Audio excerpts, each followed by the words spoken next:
right, good morning and welcome to the agenda today. I am Chike Obogo. On the agenda today, well, we'll be giving you updates on the coalition, and also Wike is on the agenda this morning. What is Wike saying about the Federal Capital Territory?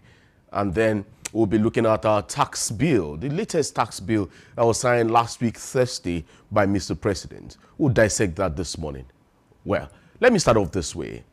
A former Minister of Youth and Sports Development, Solomon Dalung, says due process was followed in the opposition coalition's adoption of the African Democratic Party, the ADC. The presidential candidate of the ADC in the 2023 election, Dumebi Kachiku, had accused the coalition of hijacking the party and not carrying stakeholders along. However, Dalung, while recalling that talks about a coalition had been on for about 18 months, said key stakeholders of the ADC were carried along and they had also attended the unveiling ceremony. The presidential candidate of the ADC in the 2023 election, Dumebi Kachiku, had accused the coalition of full hijack. Well, however, Dalung has tried to clear the air on this. Let's get to listen to Solomon Dalung this morning. The outgoing chairman of APC, Okem Wonsu, and he did mention that there were about 20 or thereabout NEC meetings of the party, and which ventilated most of the housekeeping issues before we got to where we were yesterday. And so if the presidential candidate of the party in the last election had some grudges, as he's expressing, they are democratic and they are genuine within democracy. And that's the beauty of democracy itself. But all we know is that a committee was set up to engage with political parties. And there are other political parties that are still being engaged so that they can also be part of the coalition completely. And so if he has those grudges, I am not in the place to speak for the party. But as at yesterday, there were all the members of the National Working Committee of the party in attendance. The chairman of the board of trustees of the party was in attendance. So it wasn't a hijack because the members of the party were there and the coalition elements were there to witness the transition of leadership. So he might not know the developments that had taken place. He might not be in touch with the party and so not quite informed about what has happened. But then he had expressed his feelings about what has transpired. The party will have to deal with it because the party is under a new leadership. Other members of the National Working Committee of the party who resigned their position yesterday were also in attendance, except if he is saying that the party with which he contested the election, which this party chairman who resigned, whom I knew personally as the chairman of that party for a very long time, he even told the history of how the party was built to what it is yesterday. And he gave his reasons for why he decided to resign. So I think the word hijack maybe might be used to be more appealing, but in truth, there was a process. And if he was not aware of the process, then he was in a position to ask questions, just like he's doing. Okay, I know that Bolaji Abdullahi, who is the spokesperson of the coalition, has actually responded to him yesterday to the effect that where was he all of this while? And now that it has consolidated, is now out. And we also have to look at all the things that have been claimed as to what the laws of the party are, whether indeed it will take 2 years to be a member for you to emerge as one of the leaders of the party. There are so many things to look at, but let's walk away from that. This morning we had a conversation with one of the presidential spokesperson, Danny Bwala. It says this coalition has no vision. Those were his words. And I'm looking at Bayo Onanuga's Twitter handle, now X. Some members of the hijack ADC, who were reported as members of the APC, left APC years and months ago, and he began to describe each of them, from Rotimi Amechi to Atiku Abubakar to Hadi Sirika to Rauf Aregbesola and all of that. More like looking at these ones as maybe disgruntled politicians. I think the president was in Nasarawa when he said that they are political IDPs or so. When you hear this description and this response from the presidency and the president, does it make you feel like this is them dismissing the coalition and said, you're nothing for us to worry about, or this is actually panic response? What Nigerians should take very seriously from all you've said is the prophecy of Prophet Daniel Bwala. Daniel Bwala is a spokesperson of Atiku Abubakar in the 2023 election. And after the election said, and I quote, even if you give Bola Ahmed Tinubu 30 years, nothing will happen. And that's the prophecy we are living with. He had not made any new prophecy from God, which now made him to jump ship into the APC. So we are living with his prophecy because 2 years gone and nothing has happened. So whatever they are saying this morning is a reaction of political elements that have suddenly woke up to realize that their interest has been threatened. And so they are trying to dismiss it. If the coalition was nothing to fear, why will they go out and block the venue that was to be used for the coalition meeting yesterday? In democracy, you allow your opponent to display. Well, that's the former Minister of Youth and Sport, Solomon Dalong, speaking there. Well, that footage was courtesy Channels Television. Well, meanwhile, the Minister of Federal Capital Territory, Nyesom Wike, has warned the newly formed opposition coalition to stop using Nigerians for their personal affairs. Wike stated this during his monthly media parley at his official residence in Abuja on Thursday. According to him, the recent coalition by some political figures who adopted the African Democratic Party as their political platform was not in the interest of Nigerians. On some issues in the FCT, particularly the teachers' strike, the minister stated that he cannot outrightly tackle the issue. He explained that the monies owed to the teachers aren't to be paid by the FCT administration, but rather by the area councils. Wike said he has taken several actions, such as seizing the 10% internally generated revenue meant for the area councils. However, he said there was little that he could do because the monies owed were estimated to be about 10 billion naira. Let's get a peek into Wike's media parley yesterday. Let's get to listen to him. The Buccaneers have left. Buccaneers? Yes, the vampires have left. Who never meant well for them. Look, take all the areas that we lost. I saw Chiruma on television.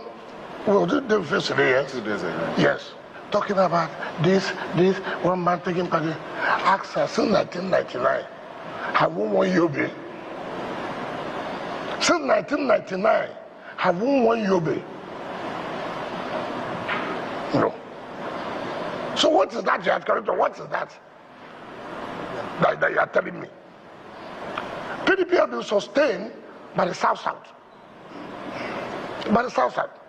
Now, yes, South-South mainly. Okay. Mainly the Southeast.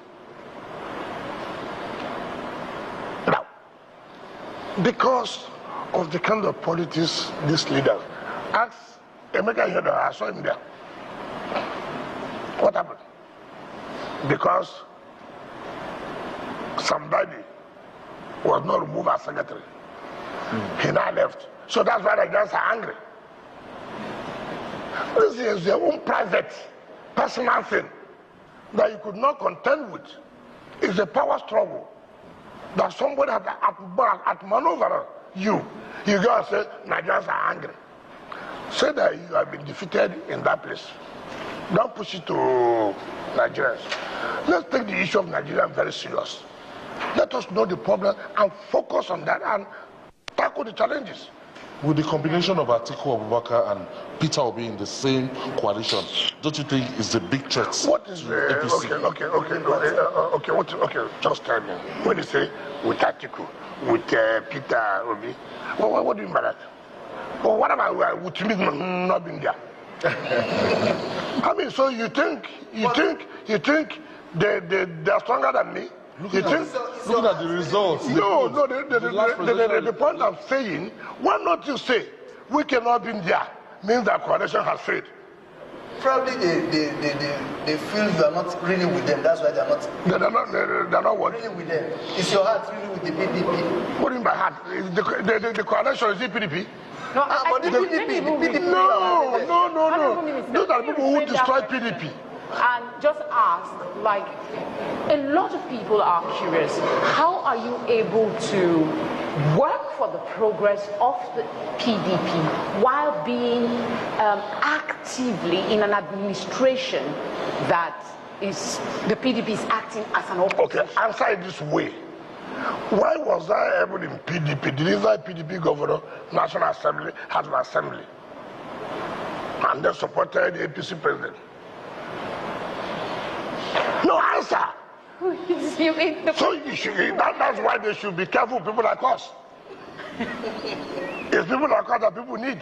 So in the event that the PDP eventually produces a presidential flag bearer for 2027, even though you said this a number of times, where will you stand? For the president or for your party? Did I stand for my party, the last one? Why are you saying that, man? They are not saying I will not support that people. What's happening to the party? So if the party produces a southern presidential when we get to the bridge, I will cross it until they produce. So why are you that's what my people say. You've not caught animal. You say women don't eat it. Catch the animal first. Before we know whether women will eat or not. But let's get to the bridge. Then we know how to cross at the bridge. I want to go back to what you said earlier about Nigerians being angry, and I'm thinking that this has been the rhetoric of opposition, and when the power is in, they use it to come in, and at some point the APC was also not totally happy with the administration that was in power. So if you look at the rhetoric that you're putting out now, that people are armed, it's the same thing that we used before. And somehow, the APC was able to manage their way. Okay, now, what I'm asking, it's their duty to sell out to the public. Why would they allow ourselves? If this is the same rhetoric that you have been saying, what is your duty? Your duty is to educate Nigerians. I have said here, if I've seen people who have not been in power, who are supposed to make this angry Nigerians not to be angry, and they're saying that Nigerians are angry, the likelihood that you may listen to them. But how can you listen to somebody who has been in power, who has refused to make these Nigerians angry to be happy? It's not the one coming to say Nigerians are angry. If today I'm no longer in office And then you hear me say, Nigerians are angry. You should ask me, Nigerians are angry. When you were in office, what happened? Do you understand the point I'm making? You cannot come here and tell me Nigerians are angry. When you were in office, what did you do to change this anger of Nigerians to be happy? All right. Jason Wike there, the Minister of the Federal Capital Territory.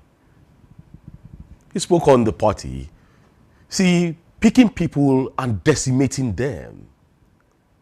He's still a member of the PDP. Does Wike want to become president come 2027? Let's keep our fingers crossed. Let's go to tax issues now. President Bola Ahmed Tinubu, last week Thursday, signed the 4 tax reform bills recently passed by the National Assembly, retaining value-added tax at 7.5% and corporate income tax at 30% without any increment. The bills are the Nigeria Tax Bill, Ease of Doing Business, which aims to consolidate Nigeria's fragmented tax laws in a harmonized statute. And we also have the Nigeria Tax Administration Bill, which will establish a uniform legal and operational framework for tax administration across federal, states, and local governments. Others are the Nigeria Revenue Service Establishment Bill, which repeals the current Federal Inland Revenue Service Act and creates a more autonomous and performance-driven National Revenue Agency, which is the Nigeria Revenue Service. We also have the Joint Revenue Board Bill, which provides for a formal governance structure to facilitate cooperation between revenue authorities at all levels of government. At the signing ceremony at the State House, President Tinubu said the occasion presented a new lease of life to every Nigerian and future generation, and described the laws as pivotal to the success of the administration's reforms and the country's prosperity.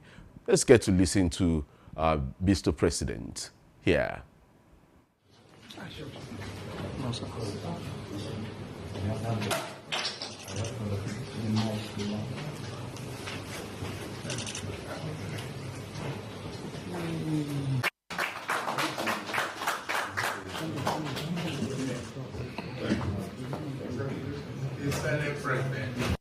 Well, addressing State House correspondents shortly after the president signed the bills, Chairman of the Nigeria Revenue Service, Zaccheaus Adedeji, disclosed that the implementation of the new signed 4 tax fiscal reform laws will commence by January 1st, 2026.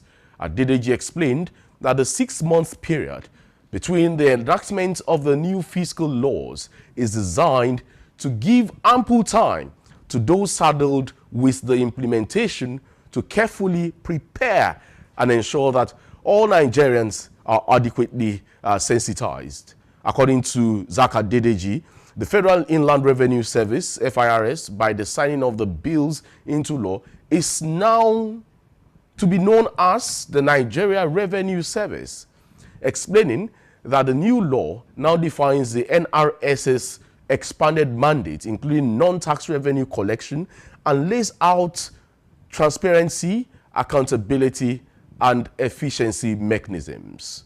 Zaka Adedeji. To our leaders and the lawmakers, thank you for the hard work. I think I just want to reemphasize the importance.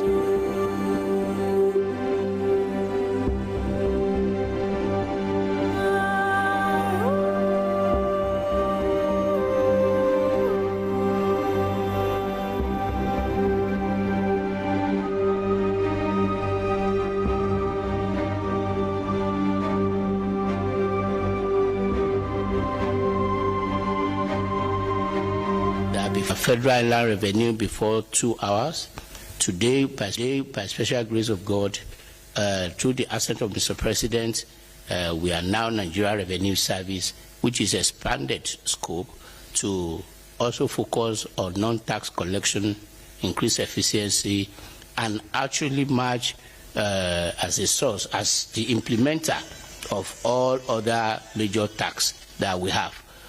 For the basic benefits and questions and the real content of this law, I will yield shortly now to Mr. Taiwo to give you the rundown of what you are about to see and our implementation schedule, the timing and the way we want to do it, just to have something for the press.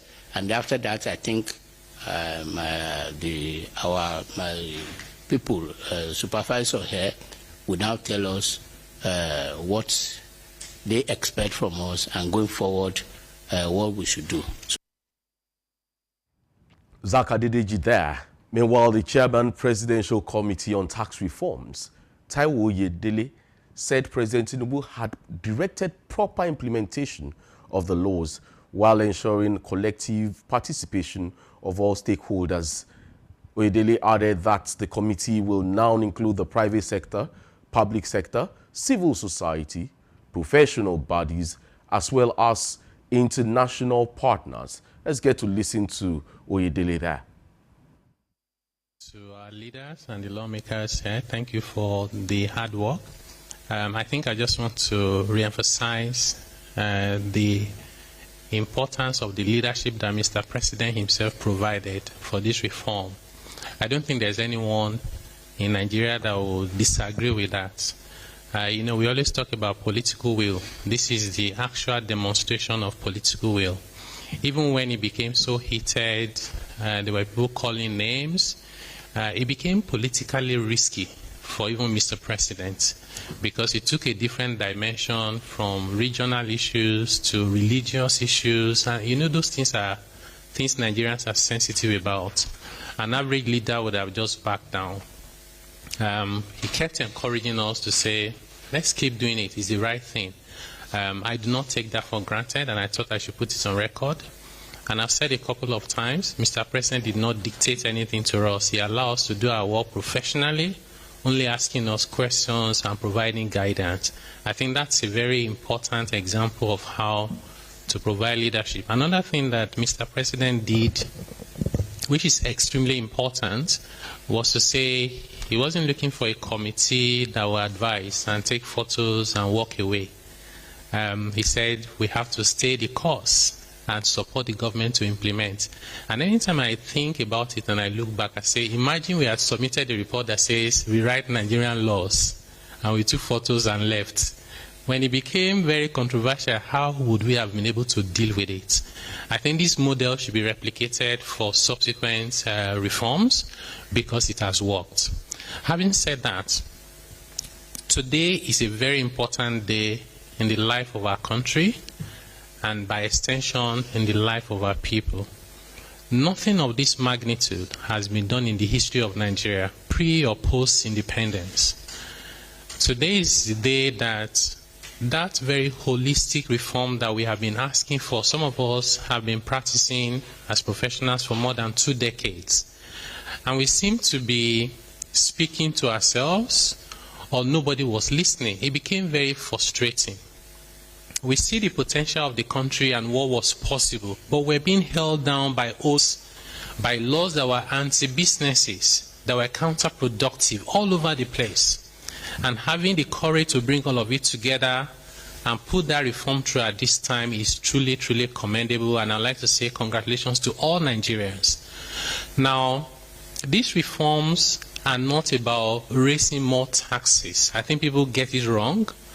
A lot of people, including analysts and commentators, will say, oh, where are they going to get the more taxes from? Nigerians are poor. This is exactly trying to relieve people of the burden of taxes. These tax laws, they are now laws, are pro-poor in particular. More than 1/3 of workers in both the private and public sector will now be exempted completely from PAYE. They will not have to pay personal income tax. Small businesses, over 90% of small and micro nano businesses will no longer have to worry about paying corporate income tax or charging VAT or even deducting withholding tax or paying PAYE for their employees. What this means is that there will be more money in the hands of the ordinary Nigerian to take care of their daily needs.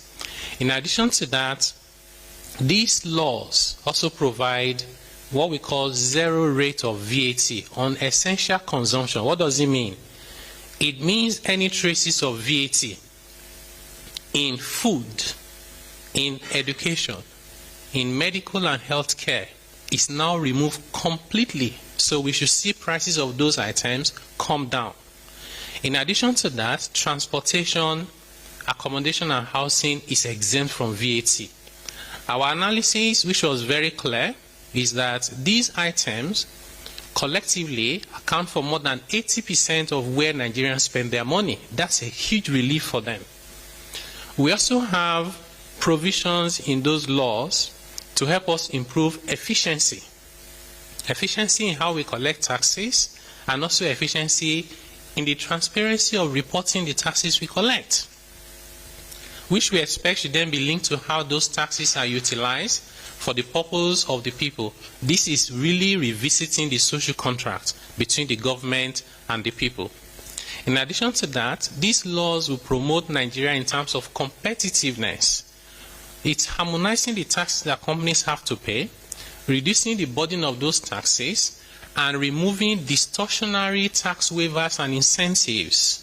Because what has been happening is that if you are a very honest person doing your legitimate business and you don't know anyone, you will struggle because your colleague or your competitor who is well connected gets all manners of waivers that you don't have access to. That has been taken care of. There is now transparent incentive regime, reducing discretion and subjectivity, and it's available to anyone once the conditions are met. We also have provisions that speak to wasteful incentive generally, including how do we address tax evasion. This is another very important point. If you have two people doing business, one person is paying their taxes correctly and honestly, the other person is evading their taxes and paying bribe wherever they can find anyone. What we are essentially doing is we are incentivizing the tax evader and we are discouraging the compliant taxpayer. That is not a sustainable way of building a society. These tax laws also address that because it's going to make tax evasion now more expensive while simplifying voluntary compliance. This is how we can build a society we can all be proud of. Of course, if you allow me to continue, there are a lot of other issues that I'm excited to start talking about them. But I think what is most important is to remind ourselves that why this event of today is so important, the journey is just beginning. Writing the law, no matter how beautiful, no matter how transformative, no matter how innovative, means nothing if it is not properly implemented. So we are mindful of that. We are not going to relax. Mr. President has given us the charge that now is the time to move to implementation, and we are ready, we are prepared. It is not something we can do alone, even from the government side. It is something we have to do collectively, private sector, public sector, civil society, professional bodies, tax consultants, everyone, including our international partners who meet. Yeah, that's the little explanation there, but here is what the new development means for Nigeria and Nigerians as a whole. Well, the Federal Inland Revenue Service will now become Nigeria Revenue Service. The Nigeria Revenue Service will now collect revenues previously handled by agencies such as the Nigeria Customs Service, NUPRC, NPA, and even NIMASA. It also implies that tax exemption for workers earning 800,000 naira and below annually. Remember, earning 800,000 naira and below annually. Okay? And there's also a 25% personal income tax, which applies only to individuals earning above 50 million naira annually. Okay. We also have the small business owners. They are exempted from paying income tax. You also have the company income tax for medium and large companies. It will be reduced from 30% to 25% starting in January 2026. Also, value-added tax exemptions on essential goods and services consumed by the poor, including food items. Well, you want to ask who is the poor? Including food items, medical services, pharmaceuticals, educational fees, and electricity. It means VAT remains at 7.5%. And then corporate income tax stays at 30%. There is no increment. There's also an implication that the introduction of development levy ranging from 4% to 2% are allocated to support the NELFund, TETFund, NITDA, and NASENI. I hope you understand this. Well broken down and then simple for you to understand.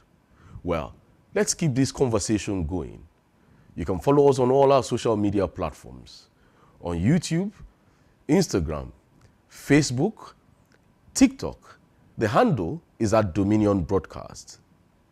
On the app X, it is at Dominion Cast. You can also visit our website at www.dominion.org.ng. My name is Chike Ubogu. The agenda will be back on Monday. Stay positive, happy weekend, and best wishes.